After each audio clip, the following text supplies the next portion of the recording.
What's going on, everybody? It's Jeff here. Welcome back to the channel. I hope all of you are off to a great start on your 3-day weekend. What an amazing week AMC had, up over 100% from last Friday. We haven't seen gains like this since January for all of you guys that have been rocking with me for this long. But I really want to talk about what happened yesterday. We had an intraday high of 36.72. We reached all the way down almost to $24. That's about a 35% retracement. There's been news passed or talk passed around the internet saying, oh, the hedge funds are shorting. Yes, they did continue to short. However, their effect is not that great anymore. Think about what happened earlier on when AMC unloaded another 43 million shares into the market and hedge funds continue to short at the same rate as they did, this past week. And the effect was little to none. So you might be thinking to yourself, okay, then what happened? How did the price go from an intraday high of over 36 all the way down to close at 26? What happened? Well, guys, I'm going to go over everything. And I really want to point out the videos that I've been making earlier on talking about the options. One, the amount of options expiring out of the money and the amount of options volume that is happening, okay? So first off, guys, let's just take a look at the charts to give you a visual of what exactly happened right here. This insane, look at these drops, guys, all the way down 20%.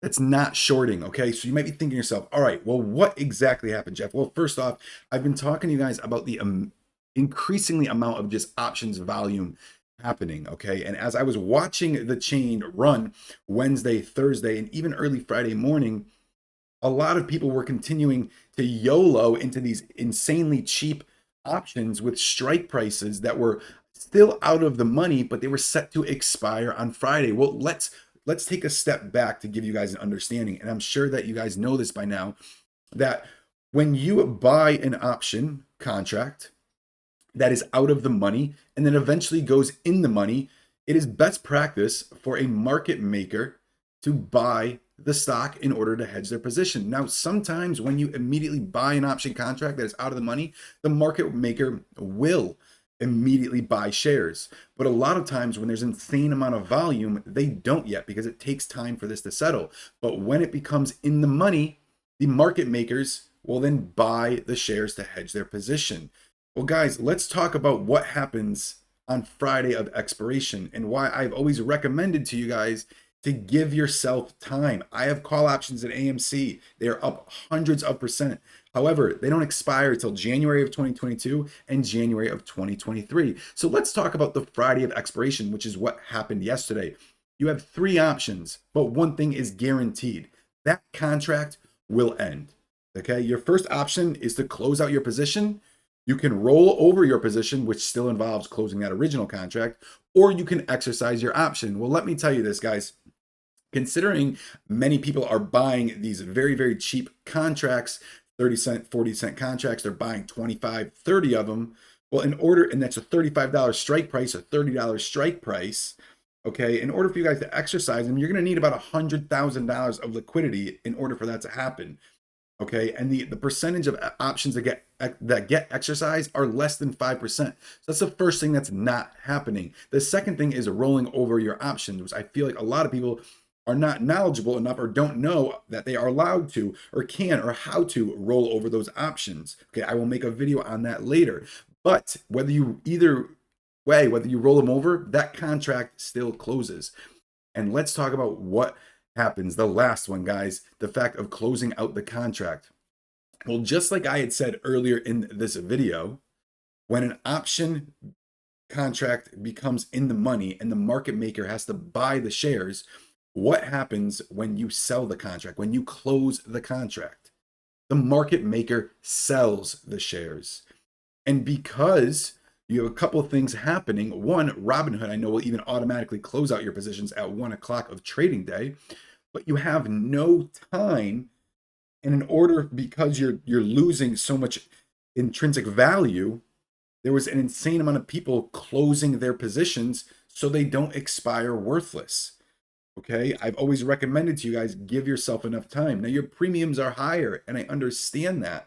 However, one, it's not helping the stock price. And then 2, it's a lot of risk on your end. My options that are expiring in months and years are so far in the money, I don't ever have to worry about them.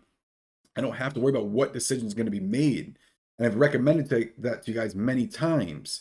But what happens is when you have no time left, because here comes Friday and you have an insane amount of options that expire today, that's what happened. An insane amount of closing.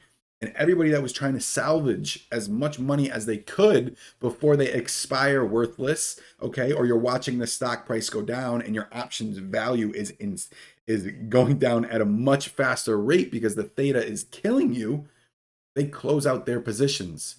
And when the market makers had originally purchased those shares, which had led to the price increase, which leads to more options becoming in the money, which leads to market makers buying even more shares. It's like a revolving cycle. Well, eventually, because you have no time left, the only option is to get rid of them. And therefore, the market maker then does not need to hedge that position anymore. And then they sell. And that's exactly what happened. The hedge funds do not have the kind of strength in numbers anymore to be able to bring the stock price down like they did. Like I said earlier, I think I even said earlier in this video, if I haven't mentioned it again, guys, they unloaded 43 million shares and the hedge funds were shorting at the same rate. And it brought the stock price down maybe 12, 13%, from like 14 to 12, 12.50. Now we went from a high of 36. It stabilized around that $31 price point and it still dropped another 22%. They don't have that power anymore. The banks are literally looking at them saying, guys, we cannot continue to take this risk. Their outlets and avenues of being able to borrow money to raise liquidity, okay, in order to stay afloat are becoming thinner and thinner. So think about that when you continue to buy your options. Now, I love options, trust me. But when you're choosing to buy these options that expire in a day or two, I wish you all the best. Just know exactly what happens on that Friday. And that's exactly what happened with the stock price. Also want to mention to you guys, we are stronger than ever. Okay. Above $29 was an insane blue ocean. We hit that high of 36. We retest that $29.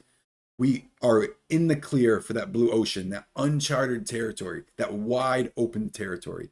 Okay, so take a step back, enjoy this weekend. One, if you are interested in learning more about options, click the first link down below. I've made hours and hours that explain everything to do with options, understanding the Greeks, best practices, and so forth. And when you think that this was it, no, the hedge funds did not cover their positions, and this was not paper hands, and this was not, an insane amount of hedge funds shorting. Most of the price action yesterday was because of the market makers unhedging their positions that they previously had to hedge, which is what led to a huge. All right. So guys, that's it for this video.